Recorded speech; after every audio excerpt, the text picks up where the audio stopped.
How many roads must a man walk down?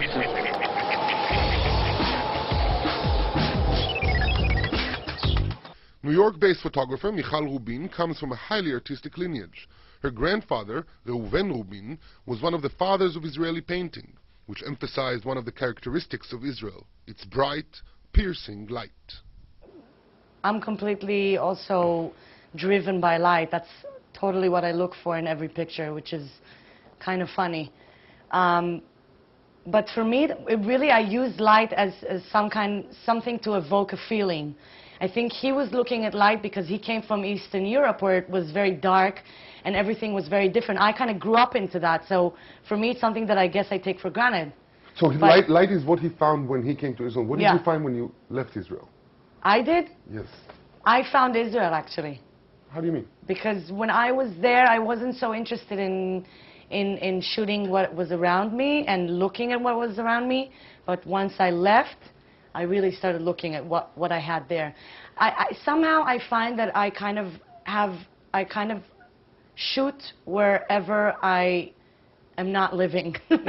So if I live in New York, I barely shoot here, and I feel more inspired in Israel.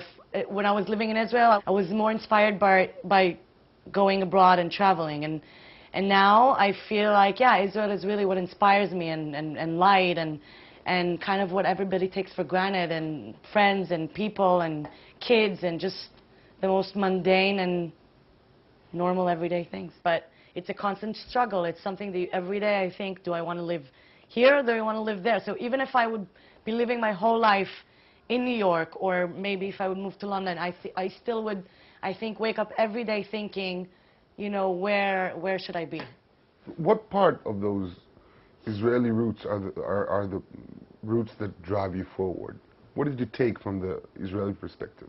I think it's this togetherness, it's the sense of community, it's the family and the friends that you have everywhere, it's the fact that everybody really cares for you and really is interested in what you know, and you're doing, but also at the same time it's also that everybody's in your business, and sometimes you feel you can't breathe.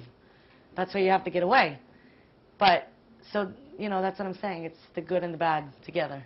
After you left Israel, has there been a Jewishness added to this perspective, or is it just Israeli apart from... I think once I've been for so long away, now it's the fact that I'm Jewish. I realize what it is, because that's what also connects me to other Jewish people that I meet all over the world. So what is it? What is it, this Jewishness that... To me, it's sense of humor. Really? Yeah. It's like this, what?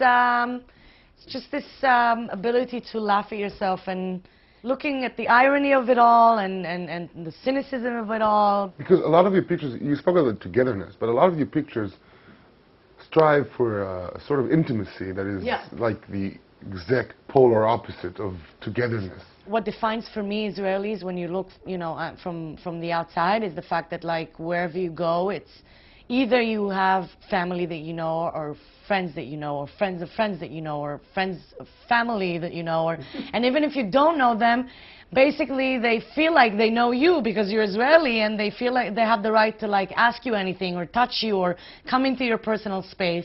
And that's kind of what's really good, the chutzpah, you know? Right. So, but in my pictures, I think that maybe I try to find something that is not necessarily that. It's more this sense of intimacy that you have, and the fact that you can look into people's lives, you know, and be in them, but without feeling like you're invading. Is there anything that you consciously took from your grandfather, any approach? Yeah, it's dynamics between the people, and also how they relate to their country and to their environment, and to everything that was around them.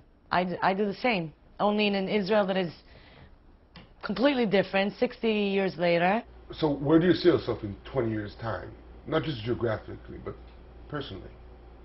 Well, my fantasy would be to have an apartment in New York or London, one or the other. I don't know what I will go for more naturally in the next couple of years, but either or, and one in a house in Israel, and kind of divide my time. Maybe another house somewhere like tropical.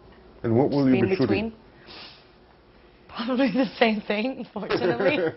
No, I mean, I want to do, I really like doing the editorial aspect of it and going and being sent to people that I wouldn't meet or would never know and going to shoot their lives. So I love that. And I also love shooting the people that are close to me. So I would hope to keep doing both.